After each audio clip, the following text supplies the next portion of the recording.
وإذ واعدنا موسى 40 ليلة ثم اتخذتم العجل من بعده وأنتم ظالمون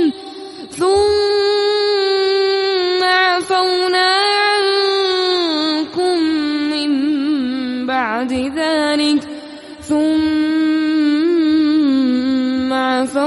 عنكم من بعد ذلك لعلكم تشكرون وإذ آتينا موسى الكتاب والفرقان لعلكم تهتدون وإذ قال موسى لقومه يا قوم إنكم ظلمتم أنفسكم باتخاذكم العجل فتوبوا إلى بارئكم فاقتلوا أنفسكم ذلكم خير لكم عند بارئكم فتاب عليكم إنه هو التواب الرحيم وإذ قلتم يا موسى لن نؤمن لك حتى نرى الله جهرة فأخذتكم الصاعقة وأنتم تنظرون ثم بعثناكم من بعد موتكم لعلكم تشكرون ثم بعثناكم من بعد موتكم لعلكم تشكرون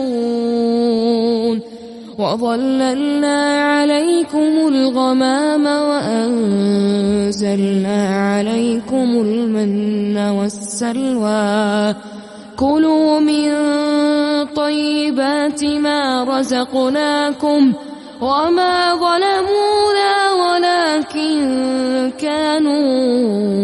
أنفسهم يظلمون وإذ قلنا ادخلوا هذه القرية فكلوا منها حيث شئتم رغدا وادخلوا الباب سجدا وقولوا حطة نغفر لكم خطاياكم وسنزيد المحسنين فبدل الذين ظلموا قولا غير الذي قيل لهم فأنزلنا على الذين ظلموا رجزا من السماء بما كانوا يفسقون وإذ استسقى موسى لقومه فقلنا اضرب بعصاك الحجر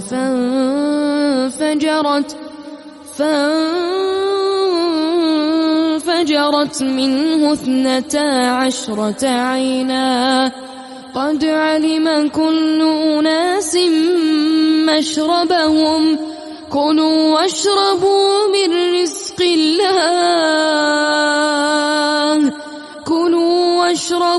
من رزق الله ولا تعثوا في الأرض مفسدين